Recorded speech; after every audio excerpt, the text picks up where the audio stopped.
Alright, so let me set the scene. I live in one of those neighborhoods that looks peaceful from the outside: clean sidewalks, trimmed grass, houses that all kinda look like they came from the same Pinterest board. But behind the scenes? Oh, trust me, it's chaos wrapped in beige vinyl siding. And leading that chaos is our beloved HOA president. Now, I'm not going to say she's the villain of the story, but if this were a movie, she'd definitely have the dramatic music whenever she walked into frame. You know the type: always watching, always judging, always clutching a clipboard that nobody asked her to carry. From day one, she's been on me. I swear, I could breathe wrong and get a violation letter. Your trash can was visible for 3 minutes too long. Your grass is half an inch higher than regulation subsection 14b. Your welcome mat is not in the approved color palette. Like, ma'am, it's a welcome mat, not a crime scene. And look, I'm a reasonable person. I'm not the start a war with the HOA neighbor. I just want to live, grill sometimes, mind my business, and not get a warning every time the wind slightly tilts my mailbox flag. But she has always acted like I personally offended her ancestors. The funny part? She loves enforcing rules, just not on herself. Let me explain. Hypocrisy Exhibit A: the Christmas decorations. So it's December. Everyone's got lights up, lawn ornaments out, the whole deal. Cool. New Year passes. January passes, and by the time March rolls around, her house is still glowing like she's trying to guide ship safely to shore. The HOA rules literally say decorations must be taken down within 30 days. Meanwhile, she sends me a warning because my wreath was overly large and protruding. But her inflatable snowman? Totally fine, apparently. Hypocrisy Exhibit B: the Forbidden Shed. Next up, the shed. Our HOA has a whole paragraph, like a long one, about sheds. They must be pre-approved, color-matched, measured, blessed by the HOA committee, whatever. Everyone knows this rule. So imagine my shock when I walk by her place and see a brand new shed just there. No approval. No announcement. No meeting. And get this, she builds it on a weekend when she knows the HOA office is closed. Strategic. I mention it casually, like, hey, didn't know sheds were allowed now. She goes, oh, this one is a temporary utility structure. A what now? Lady, that is a shed. It is the final form of shed. Shed prime. Hypocrisy Exhibit C: the shutters. But the best one? The shutters. The HOA handbook has a tiny square showing approved colors. They all look like sad beige, slightly sadder beige, and tan but depressed. Yet she paints her shutters this totally unapproved deep forest green. Honestly, they look nice. But nice isn't the point. The point is, I once got a warning for planting flowers that were too bright. Meanwhile, she's running around with paint colors not even on the HOA spectrum. So yeah, over time I started to feel like she just had a personal vendetta against me. Like maybe I parked too close to her mailbox once and she swore revenge. Or maybe she just needed a new hobby. I don't know. But the letters kept coming, and I kept pretending not to lose my mind. Then, finally, months later, something changed. I'm walking my dog one morning and I notice a real estate sign in front of her house. I blink. I think I'm hallucinating. My dog looks at me like, bro, don't get your hopes up. But no. She's actually selling her house. I'm not gonna lie. I felt joy. Not like petty joy. No, this was pure, spiritual joy. The kind of joy you feel when you open a bag of chips and find out it's actually full. The kind of joy you get when your favorite show doesn't kill the main character. That level. I'm thinking, cool, someone new will move in.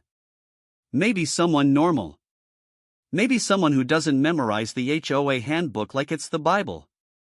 But then the listing price drops lower than I expected. Then lower again. Then it hits a number that makes me stop everything and stare at it. And this wild idea slides into my brain. What if I bought it? Her house. The HOA president's house. The headquarters of all my violations. The throne room of tyranny. At first I laugh it off. There's no way. It's too crazy. Too bold. Too petty. But the longer I think about it, the more it feels like fate tapping me on the shoulder saying, "Hey, do it." A week later, I'm sitting across from a realtor, signing paperwork with the biggest grin on my face. And when the sale closes? Oh man. I wish I could describe the feeling. Because the moment it became official. The moment I got the keys. Everything changed. And that leads to the real story. Yeah, the HOA president lives in my house now. Because I bought it. So, let me tell you how this whole wild idea even started. Because honestly, I wasn't out here looking for revenge. I wasn't planning some master plan to flex on the HOA president. I was just doing something totally normal, scrolling through real estate listings like a bored adult who pretends they're richer than they actually are. It was one of those evenings where you're not really doing anything important. I had snacks, my dog was passed out on my leg, and I figured, why not look at houses I absolutely cannot afford? Because that's what people do when they're avoiding responsibilities. I wasn't even looking in my neighborhood at first. I was checking out potential rental properties a few towns over. Something small. Something basic. Something that wouldn't make my bank account scream. I'm scrolling, judging kitchens like I'm a professional interior designer, and then, out of nowhere, I see a thumbnail that looks way too familiar. I click on it. And my jaw literally drops. It's her house. The HOA president's house. The universe didn't give me a warning. No dramatic thunder. No angelic choir. Just a real estate listing quietly sitting there like, hey, you're gonna want to see this. I zoom in on the photos like I'm examining crime scene evidence. Yup. That's her living room. Her weird garden gnome. Her curtains that look like they came straight from a 1983 catalog. It's all there. I say out loud, there's no way. My dog lifts his head like, what happened now? Bro, you don't even understand. Now here's where things get interesting. Because at first, I thought maybe I clicked the wrong listing. Maybe I'm delusional. Maybe Zillow glitched. So I checked the address. And yep. It's exactly what I think it is. Her home. The home base of every violation letter I've ever gotten. Then I checked the price. And something feels off. It's low. Not suspiciously low, but definitely lower than it should be. Like the kind of price that says, please buy this before my sanity collapses. Houses in our neighborhood usually sell fast because the place looks nice from the outside, even with the HOA acting like security guards for a celebrity nobody knows. So why's hers underpriced? The little real estate detective inside me wakes up. I scroll through the listing. Recently updated appliances? New flooring? Good size yard? Quiet street. Everything looks normal. So I start thinking, maybe she's desperate to move. Maybe something happened behind the scenes. Maybe the board finally got tired of her clipboard. Or maybe, and this is my favorite theory, maybe she just can't handle living next to the very neighbor she keeps trying to punish. Either way, the house is available. And it's sitting right there. Calling to me.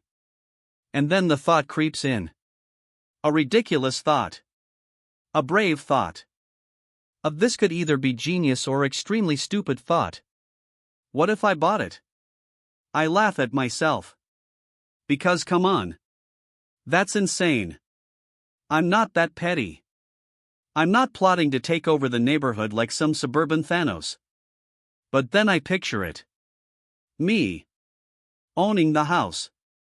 The HOA president, renting from me. If that's not poetic justice, I don't know what is. Imagine her writing a violation letter while knowing she has to send me money at the end of the month. Imagine her telling me my shutters aren't the right shade of beige and then having to follow up with, by the way, here's the rent. Tell me that's not a beautiful thought. The more I think about it, the better it gets. I'm pacing around my living room now, hyping myself up like I'm about to go into a boxing match. This is fate, I tell myself. This is divine timing. This is the universe handing me a golden opportunity wrapped in petty glory. I sit back down, stare at the listing for a straight minute, and then, like any adult making a major life decision, I say, why not? So I hit the button. Contact Realtor. The guy calls me back in less than an hour. He's cheerful, professional, clueless to the absolute chaos about to unfold. He asks, "So what interests you about this property?" And I have to stop myself from saying, revenge. Instead, I give the normal human answer. "Oh, I'm looking for an investment home." He schedules a viewing. He sends the paperwork. And suddenly, this isn't a joke anymore. It's real. I'm actually considering buying the HOA president's house. And I can't lie, the excitement is starting to feel electric. Because something tells me this story is about to get very interesting.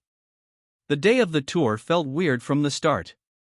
Like I was doing something sneaky, even though it was literally just a real estate walkthrough.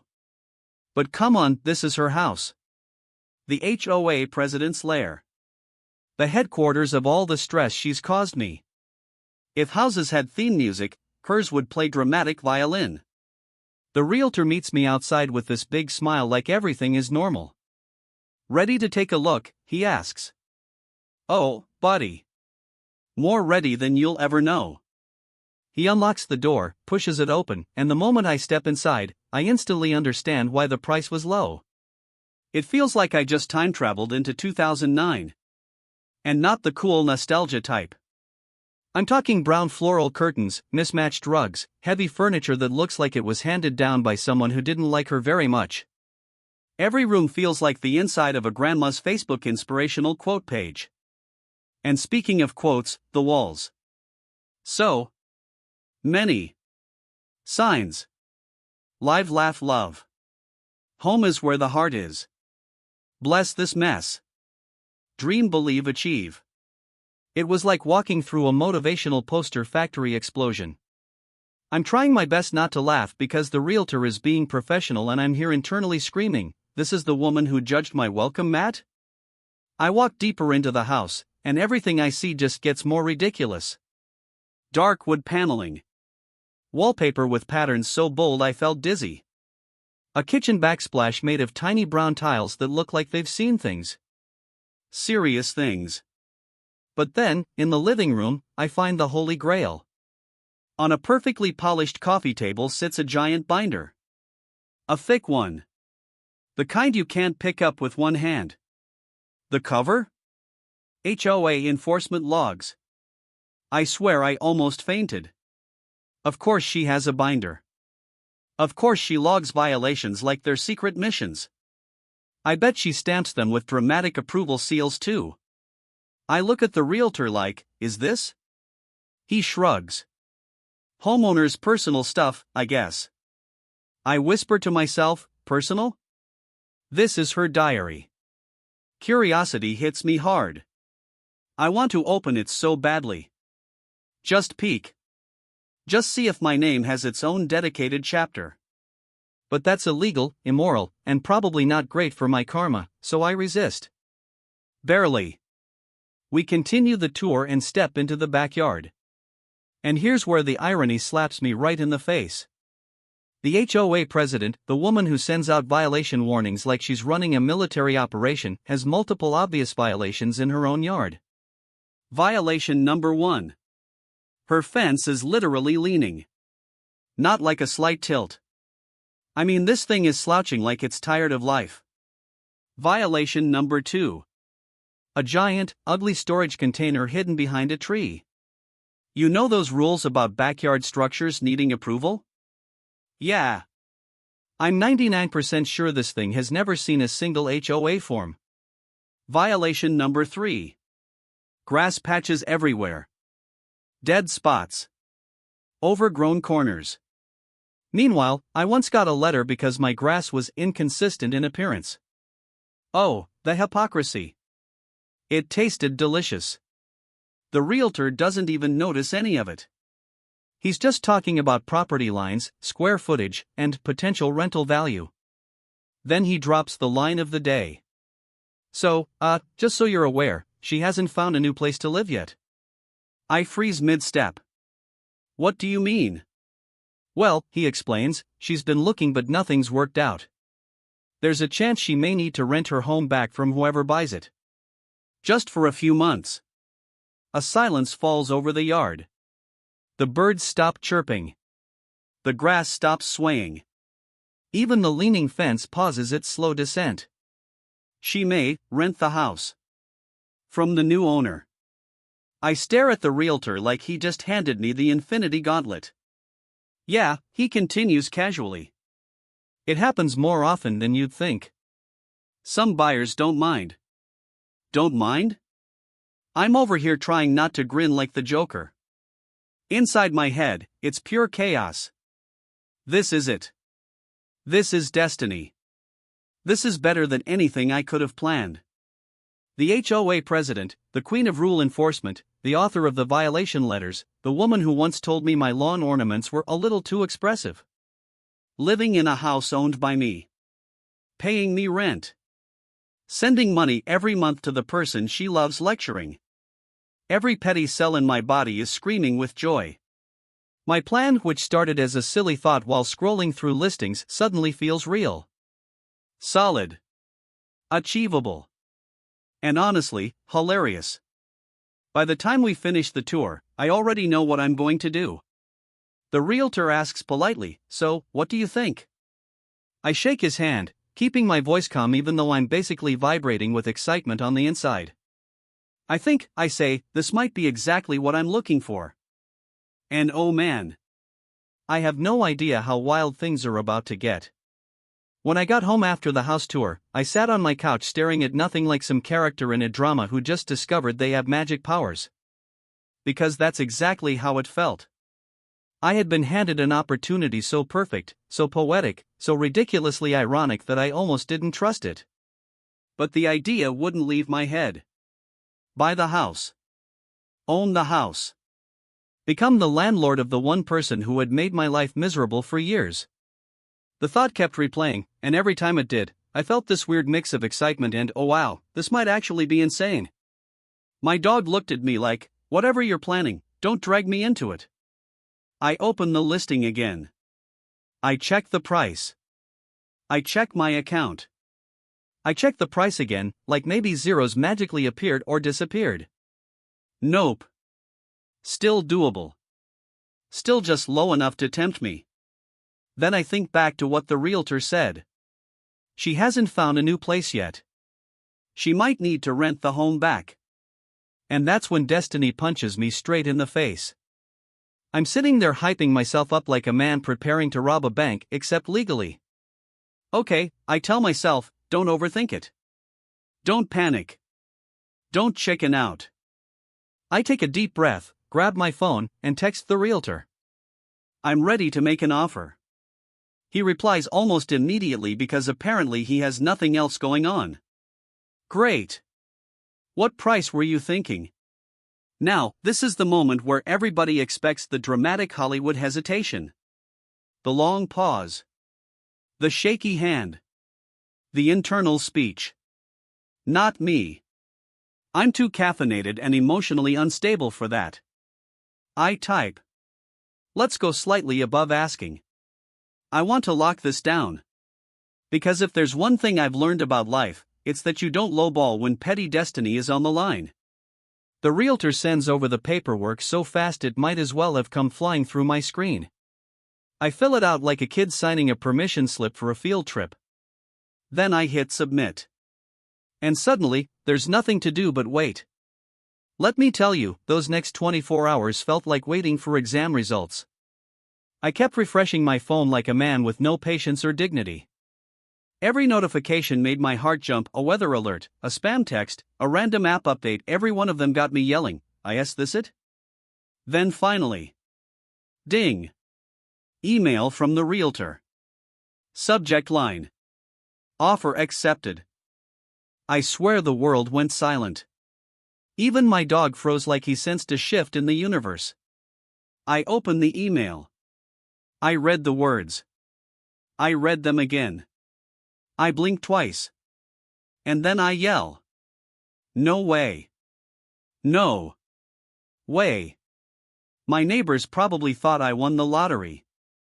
And honestly? In a petty, HOA tormenting way. I kinda did. Within a day, just like that, it was official. My slightly above asking offer beat everyone else.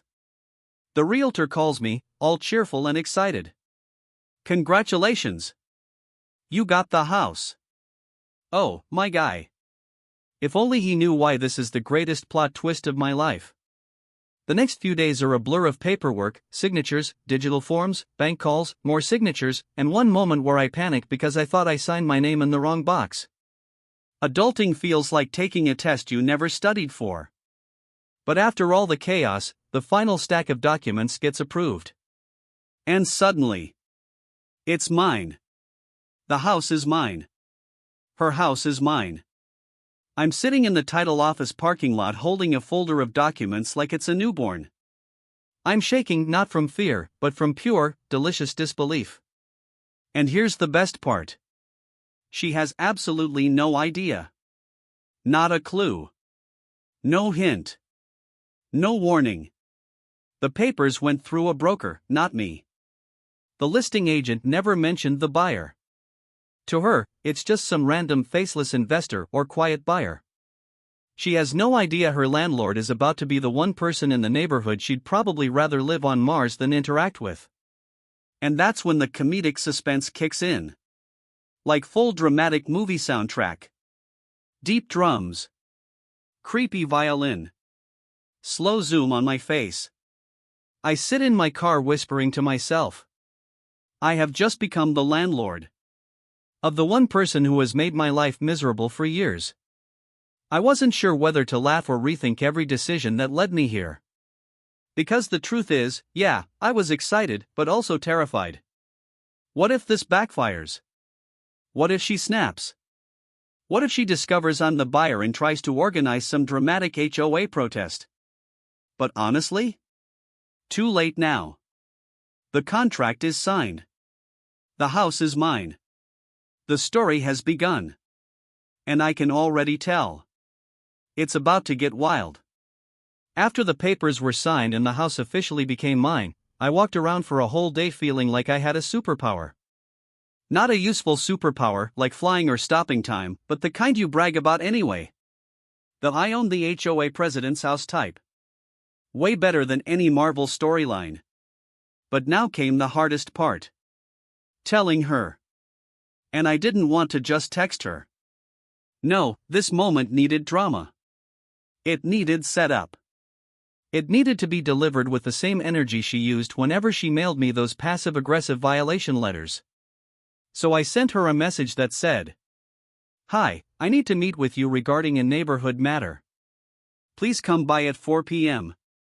Professional. Formal. Slightly mysterious. Perfect." At exactly 3:59 p.m., I see her marching up my driveway like she's entering a courtroom where she's the judge, jury, and executive director of pettiness. She doesn't even say hello. She just sighs and goes, "What now? Another complaint about the mailbox? The grass? A neighbor's dog barking? What is it this time? Ma'am, relax." I keep a straight face, which takes a lot of mental effort, because inside I'm absolutely screaming. "Actually," I say calmly, "this is about your house." Her eyes narrow. "My house? Why? Did someone report something? Because if anyone is spreading false complaints." "Nothing like that," I interrupt. "Please, have a seat." She sits down, but not normally. She sits like she's ready to stand up and fight an enemy at any moment. I pull out the landlord-tenant agreement. A thick stack of papers. Neat. Clean. Beautiful. I place it gently on the table, like I'm serving a 5-course revenge dinner. She looks at it, confused. "What is this?" "It's paperwork you'll need to review," I say. She gives me that I'm too busy for this look. The same look I imagine she gave every person she ever fined. And then she starts skimming. At first, she's not even paying attention. She's flipping through pages like she's looking for a prize inside a cereal box. Then she pauses. Her eyes go back to the top. She reads slower. Her pupils widen. I watch the exact moment she lands on the line that says, "Landlord, my name." Silence. Complete, absolute silence. Her jaw drops first. Like actually drops. She looks like someone unplugged her brain mid-sentence. Then her face turns red. Not soft embarrassed red. I mean tomato, chili pepper, freshly boiled lobster red. Her hands start shaking, and she holds the paper like it personally betrayed her. This, she stutters. This must be a mistake. Nope, I say, unable to stop smiling. It's accurate. She flips through the pages again, desperately searching for some error, some loophole, some alternate universe where I am not her landlord. There's no way, she mutters. This can't be real. Oh, it's real, I say. Very real. She looks up at me with this expression that's a mix of disbelief, betrayal, horror, and the sudden realization that karma does express delivery. You, she whispers. You bought my house? I lean back like I'm presenting a grand prize on a game show. Yep. Congratulations. Welcome home. She stares at me like I just revealed I'm Batman. Or worse, like I just told her HOA bylaws have been revoked. Then she goes through the 5 stages of grief in 10 seconds. Denial. No, this cannot be happening. Anger. You did this to spite me. Bargaining. I could find another landlord. Maybe there's a transfer option. Depression. Oh my goodness. I can't believe this. Acceptance. A long, exhausted sigh. I try to be understanding. Well, as understanding as someone can be when they're internally doing cartwheels. Look, I say, this is just business. The realtor told me you needed to rent the home for a while. I'm simply offering you a place to stay. She opens her mouth, closes it, opens it again. Like a Wi-Fi router trying to reconnect. Finally she says, "This is unbelievable." I know, I reply cheerfully. Life is full of surprises. She slowly picks up the agreement again, reading every page like it's written in another language. I can tell she wants to argue, but there's nothing she can say. The facts are the facts. I bought the house. I own the house. And she needs somewhere to live. Eventually she whispers, "You're serious, aren't you?" Very, I say. And look on the bright side, you'll finally get a landlord who follows all the rules. She shoots me a look so sharp it could slice wood. But she signs the paperwork. One signature at a time, reluctantly, painfully, like each letter physically hurts. When she hands the pen back, her voice is flat, defeated.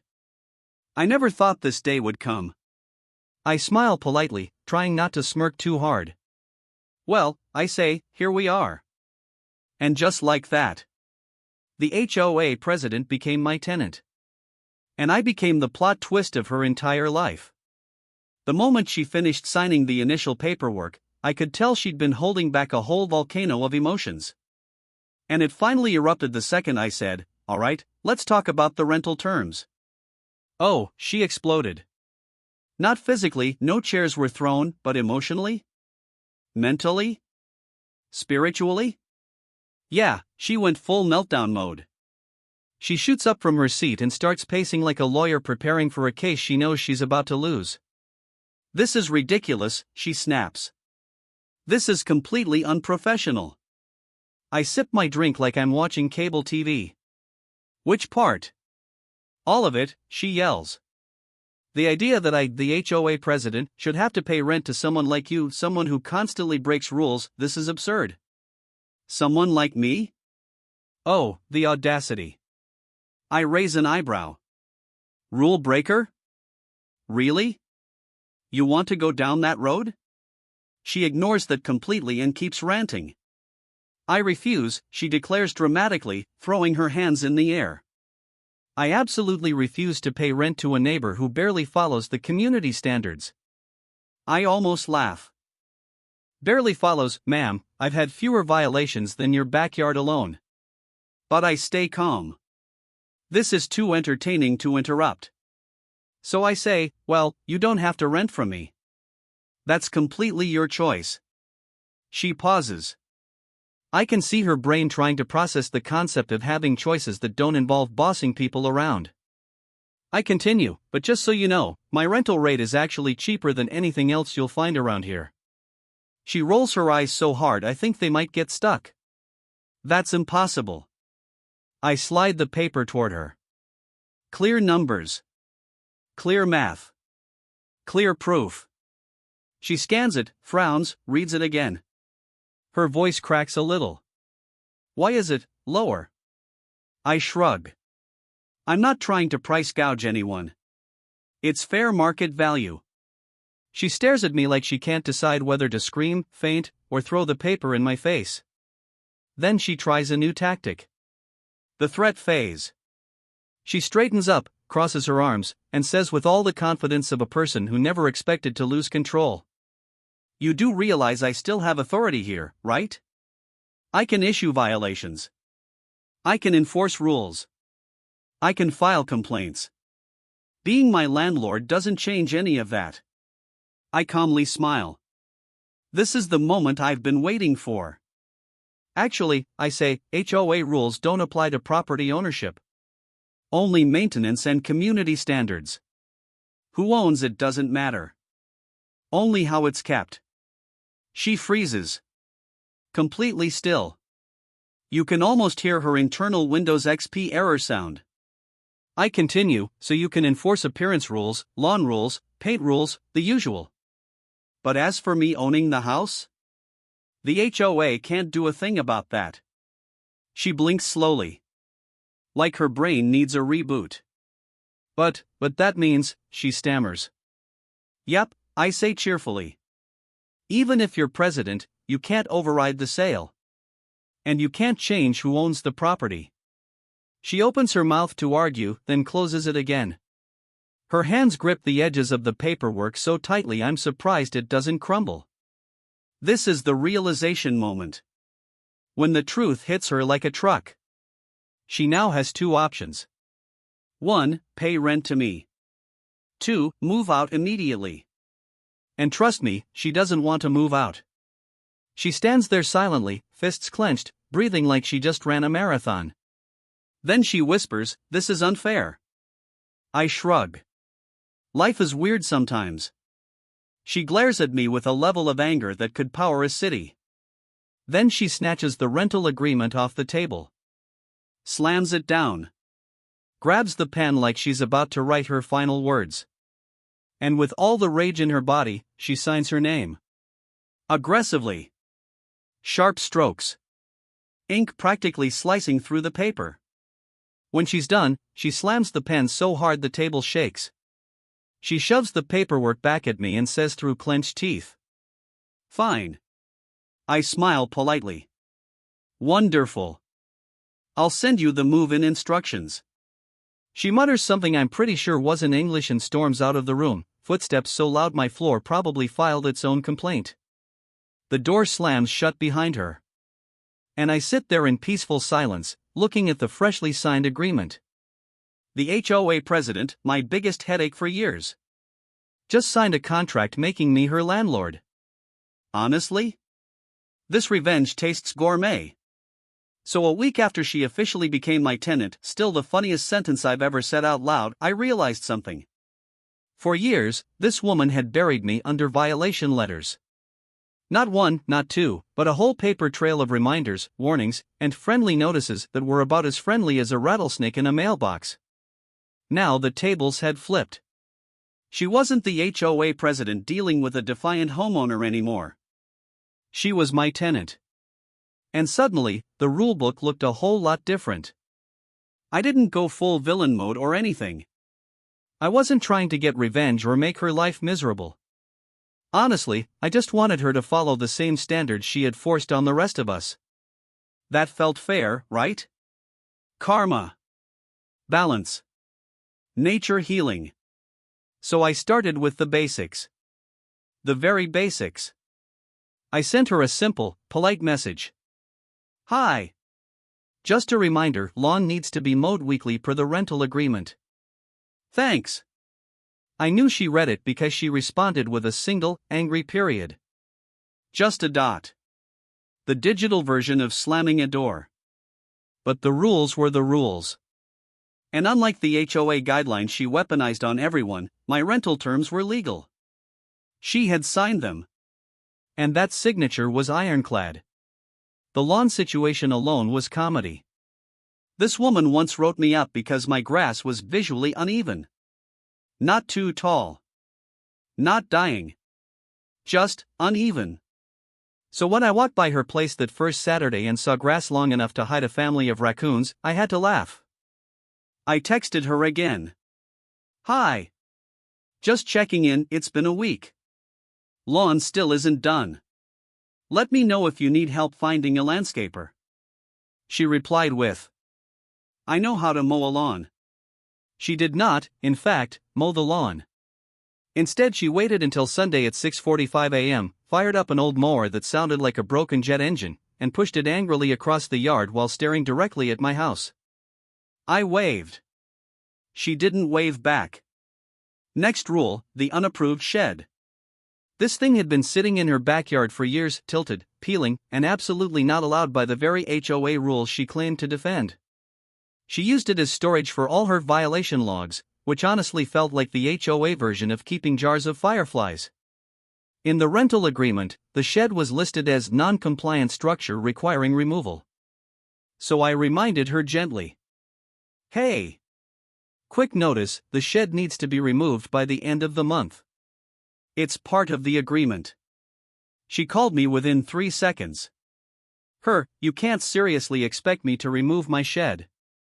Me, well, technically, I can. It's in the rental terms. But I'm the HOA president. Me, yes. And also my tenant. Silence. Then a click. Then another angry period text. The shed was gone by the end of the month, but I swear she waited until the last hour of the last day just so she could feel like she won something. Then came the paint issue. Her shutters were faded, peeling, and also not an approved color. This woman tried to fine me once because my paint wasn't matching the community palette. Meanwhile, her shutters looked like they had survived 3 world wars. So when I reminded her, last thing, shutters need fixing. They're listed under required maintenance. She responded with a full paragraph about how busy she was, how unfair this was, and how she expected flexibility given her HOA position. I just replied with, as your landlord, I'll handle repairs. As an HOA member, please address your own violations first. That message broke something inside her. You could feel it. The shift from I'm in charge to, oh, this is real. After that, she tried one final power move. She actually mailed me a violation notice. Me. Her landlord. The letter said I had a decorative lighting infraction. Translation: the string lights on my patio looked too festive for her taste. I walked over to her place with the letter in hand. Hey, I said, smiling, so the lights are on my property. And per the rental agreement, anything involving your home? That's between us. And since I own the place, I held up the letter. This seems a little backwards, don't you think? Her face did a full reboot. Eyes blinking. Mouth opening and closing like she was buffering. For the first time ever, she had no comeback. I realized right then. It wasn't about power anymore. She wasn't fighting because of rules. She was fighting because she wasn't used to being held to the same standards she forced on everyone else. And that is when her attitude finally, fully cracked. She didn't apologize. She didn't say thanks. She didn't even try to be friendly. But she stopped challenging me. Stopped arguing. Stopped pretending she ran the entire neighborhood. Because now? She had to follow the rules she used to swing like a sword. And honestly, it was satisfying in a way I can't even describe. Just when I thought things might calm down, she entered what I call her petty era. This was not normal irritation. This was Olympic-level pettiness. If pettiness had a Hall of Fame, she'd be on the cover. It started small. I'd walk over for a routine inspection, something every landlord does, something she agreed to in writing, and the moment she saw me approaching through the window, she'd storm to the front door and slam it shut so hard the porch light shook. I'd knock. She'd open it without looking at me and say, "What?" Just what? Not even, "What do you want?" Just pure, concentrated hostility in a single syllable. I'd smile.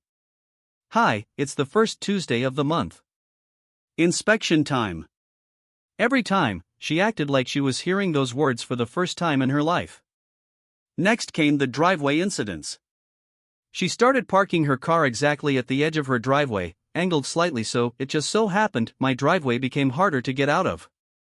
She didn't block me directly, she blocked me with enthusiasm. One morning, I walked outside to find her car so close to my driveway that I had to do a 12-point turn just to avoid hitting her bumper. I swear she was watching through her blinds, rooting against me like it was a game show. Did I get mad? Honestly? I laughed. It was such obvious, middle school lunchroom kind of pettiness. And then she leveled up.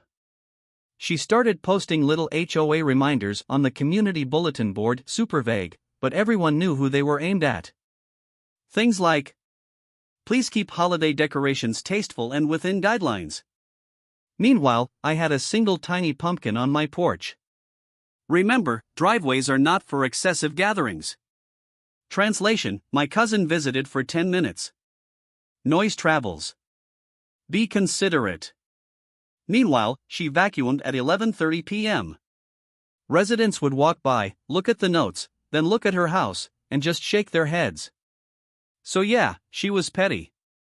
But me? I went with professional petty. Legal petty. The kind of petty she couldn't argue with.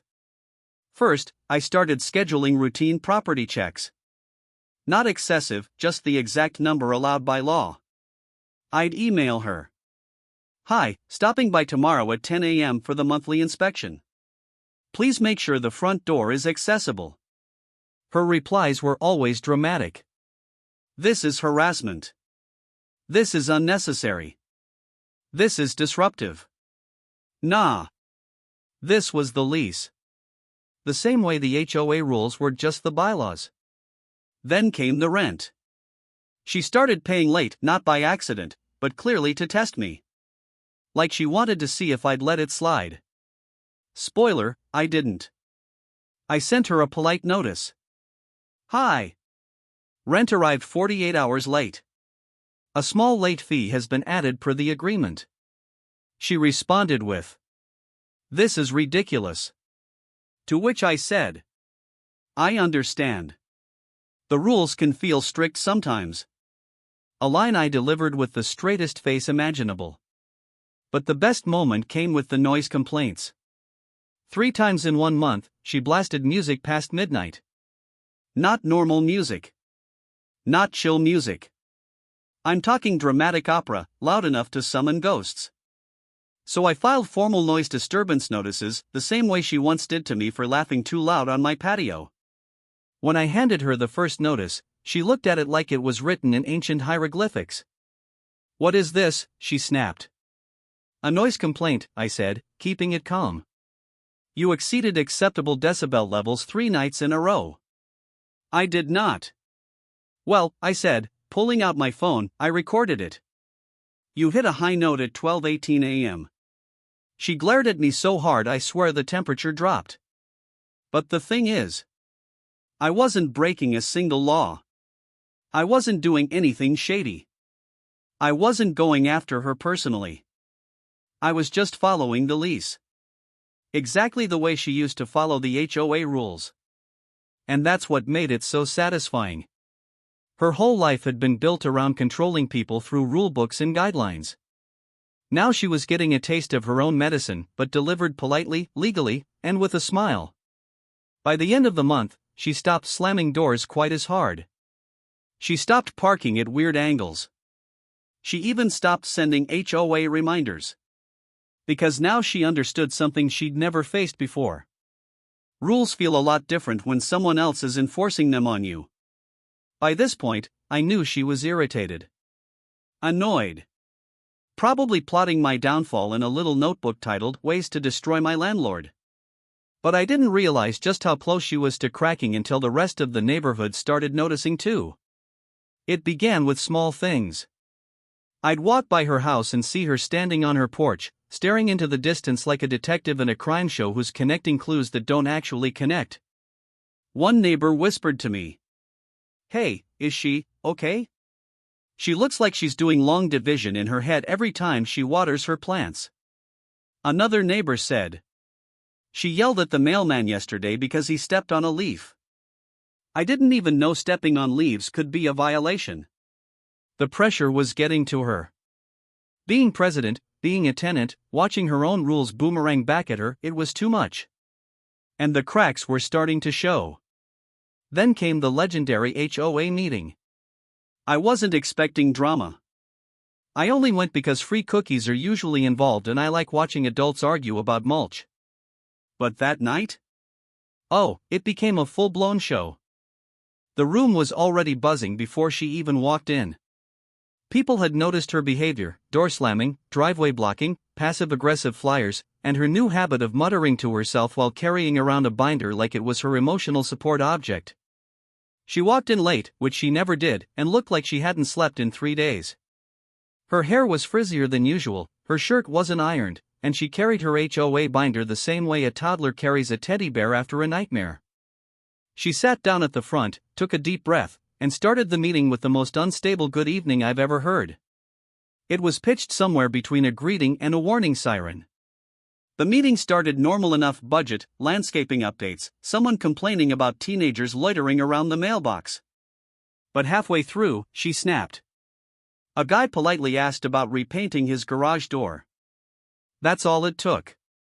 She slammed her binder on the table so hard the entire room jumped. "You people don't understand what's going on," she shouted.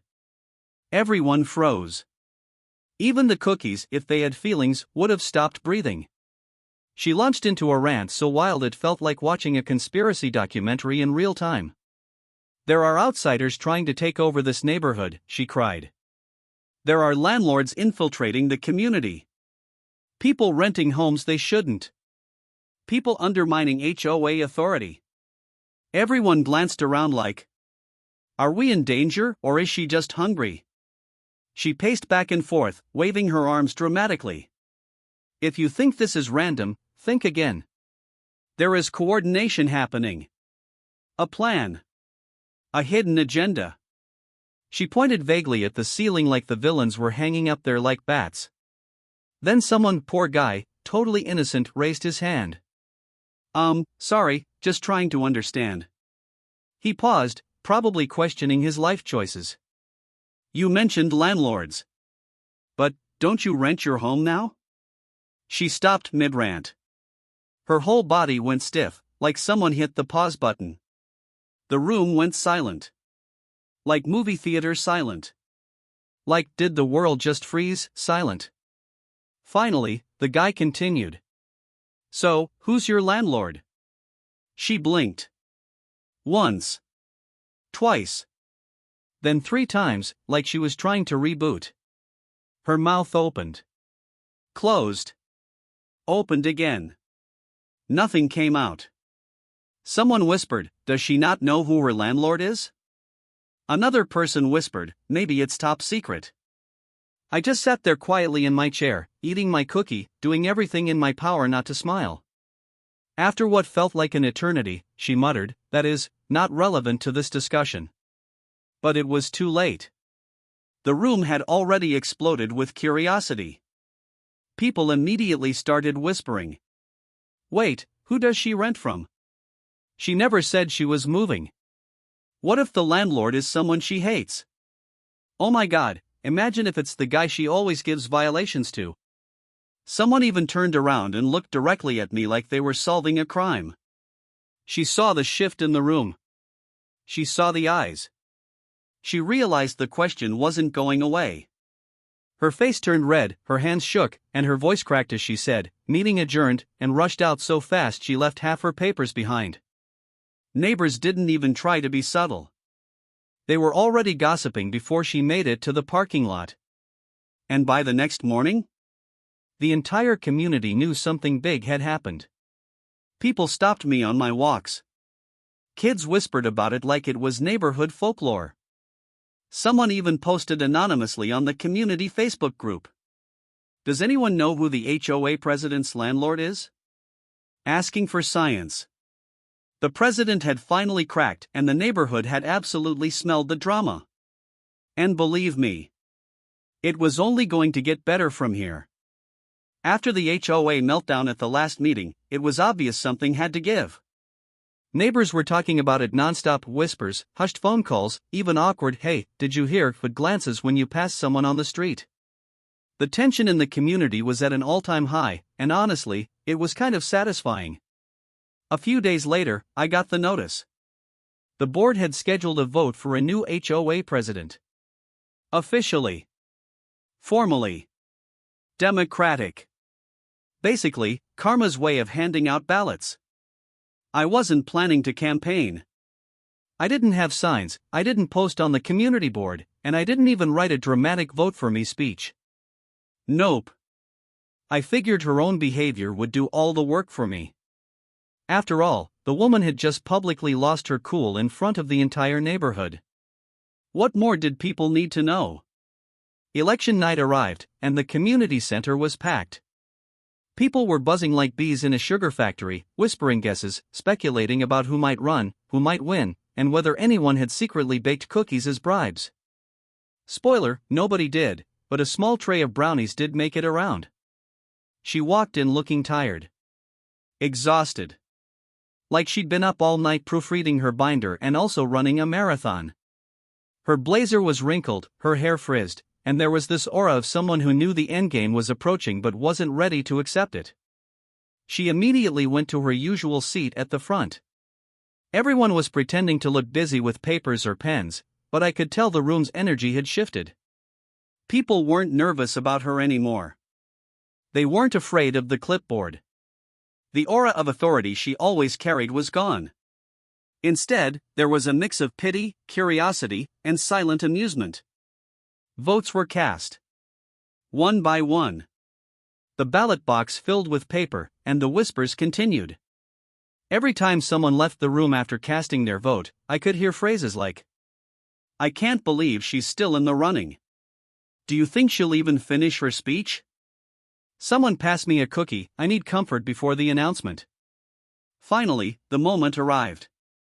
The board chair stood at the front, cleared their throat, and dramatically announced the results. The room went silent, and then she lost. Badly. Not a little bad. Not a close call bad. Bad. Embarrassingly bad.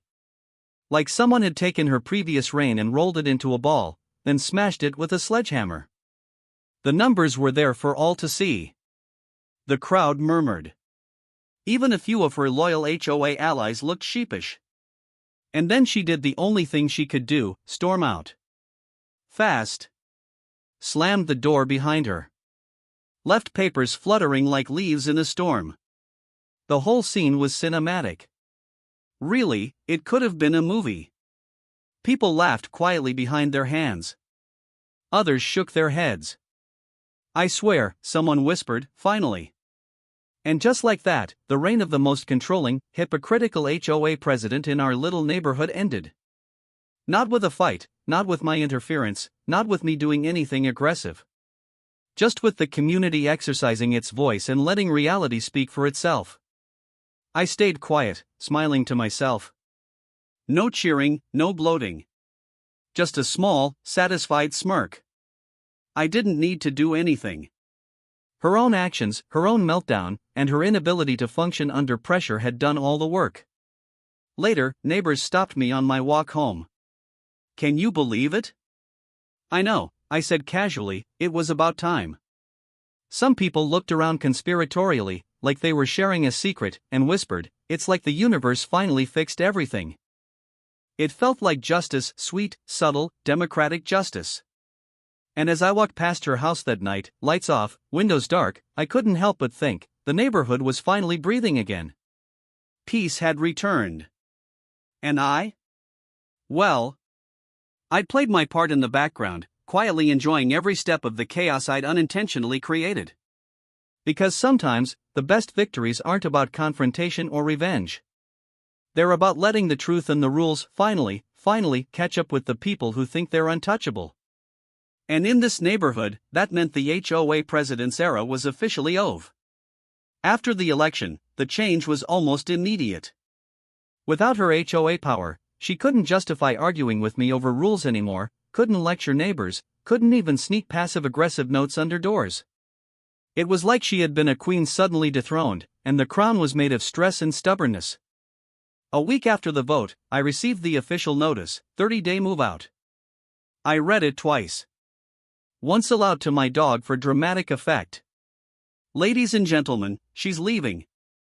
He barked, like he agreed. I had to schedule the move-out inspection. You know, the standard landlord ritual, checking for damages, making sure all the keys are returned, and mentally preparing for whatever kind of chaos someone might leave behind. The day arrived, and I braced myself. I opened the door to find the place, a reflection of her mental state. Her living room looked like it had survived a mild tornado. Papers scattered across the coffee table, mugs left where they fell, a half-empty bag of chips on the floor. The live laugh love signs were still on the walls, but slightly crooked. The couch cushions had permanent indentations where someone had probably spent hours plotting HOA strategies. Her bedroom? Even worse. Clothes everywhere. Shoes in every corner.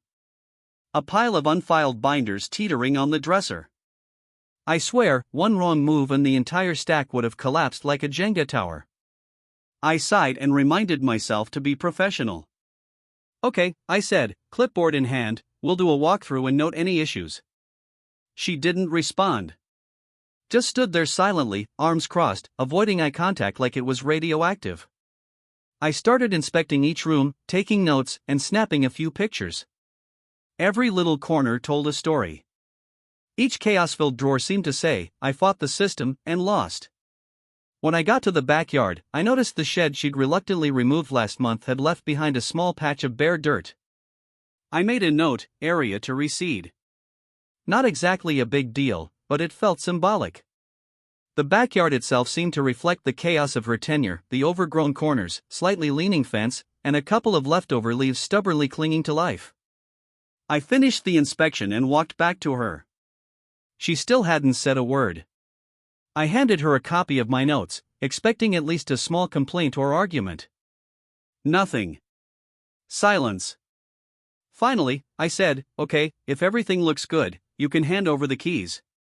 She fished the keys out of her pocket, or more accurately, dropped them onto my palm like she was tossing a grenade, and then stepped back. Still no eye contact. Still no words. It was quiet. Too quiet. The first time since I met her, she was completely silent. No lectures. No complaints. No dramatic sighs. Just leaving. I pocketed the keys and gave her a polite nod. She returned a stiff, almost imperceptible nod of acknowledgement. And that was it. She turned and walked out of the house, my house, one last time. Her steps were quick, purposeful, but there was no fire in her stride, no energy left to wield authority. The only sound was the faint click of the door behind her, closing the chapter on years of tension and petty battles. I walked through the empty house afterward and couldn't help but grin. The place smelled faintly of cleaning supplies mixed with leftover coffee. The walls still bore faint imprints of her chaos, but it was quiet. Peaceful. Free. For the first time, the neighborhood and I felt like the balance had finally shifted. I looked at the keys in my hand. They weren't just keys. They were proof. Proof that the tables had turned, that justice had a quiet but satisfying sound, and that even the loudest, most controlling HOA president could be humbled when life or destiny intervened. And as I stepped outside and locked the door, I realized something important: it wasn't just a victory over her. It was a victory for logic, for fairness, and maybe even more importantly, for a little poetic karma. She was gone.